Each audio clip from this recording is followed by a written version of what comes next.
Hachette Audio presents The Second Girl, written by David Swinson, read by Christopher Ryan Grant. For my wife, Catherine, and my daughter, Vivian. Keep your eyes open to your mercies. The man who forgets to be thankful has fallen asleep in life. Robert Louis Stevenson. The light shines in the darkness, and the darkness has not overcome it. John, chapter 1, verse 5, New International Version. Part 1. Chapter 1. I've been sitting on the run-down two-story row house on Kenyon Street Northwest off and on for 8 days. That's the longest I've had to surveil a location, but it's worth the effort. I know it'll be a good hit. Lord knows I need a good hit. At least 5 Salvadoran boys are living in the house on a regular basis. All of them nothing but little big men, aspiring to be hard, slinging their shit in the area of 16th and Park. Mostly weed, crack cocaine, and heroin, but they recently got into powder, which is what interests me most.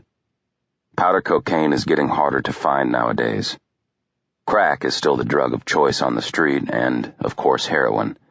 Then there's PCP, but that's a whole different monster. It made a comeback a few years ago. Kids are walking around in the open, smoking dippers like they're regular cigarettes. The Salvadoran boys won't mess with that shit. But I've seen them hanging with someone who will. Cordell Home. I had dealings with Cordell back in the day when I was on the job and working narcotics. He's the leader of a crew that controls most of the corners in the Adams-Morgan area, and one of that area's main distributors. Cordell's crew usually works south of Columbia Road.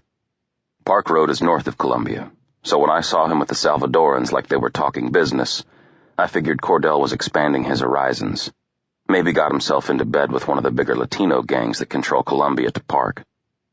I don't know if the Salvadorans are affiliated with one of those gangs or if they're just a bunch of orphans who got themselves adopted by the Home family. Doesn't matter to me which scenario it is. All I know for sure is that Cordell Home deals in weight, and that means I have a chance of getting a piece of that today. Like I've done all the other days, I've been sitting on this spot. I watch them as they make their way out the door, usually by 1000 hours. They slide into an older model, mostly primed out, 4-door gray Toyota with chromed-out wheels, an oversized metallic red spoiler, and home-tinted windows. A little El Salvadoran flag, fringed in gold, hangs from the rearview mirror. They head west, like they always do, toward 16th Street and Park Road. I've tailed them enough times to know they'll park at a spot another Latino kid reserves for them, a young boy 12 to 14 years old. Just another kid trying to get his foot in the door and working up to something more.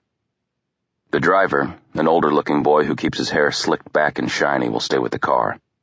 The other 4 will split up by twos and cover the area that spans east on Park from 16th to 14th Street. The boy with the shiny hair takes care of the stash.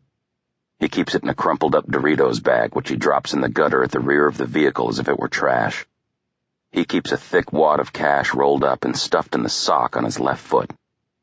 Another boy, who always wears an oversized Wizards jersey and black Jordan Superfly sneakers, returns to the car when they're low on merchandise, usually after a couple of hours.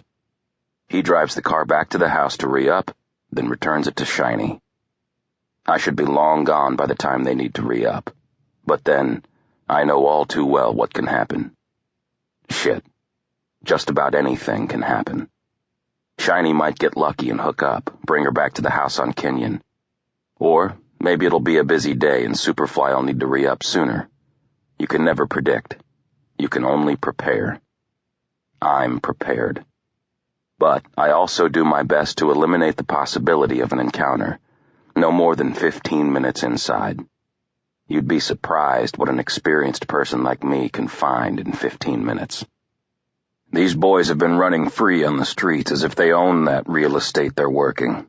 It wouldn't be difficult for even a mediocre cop to figure out what they're doing, but I haven't seen any of them try. 3rd District's short on manpower. The whole police department's short on manpower. All the smart ones are leaving, and most of the old-timers are on their way out or already gone. The few that remain are getting themselves pulled from their regular assignments by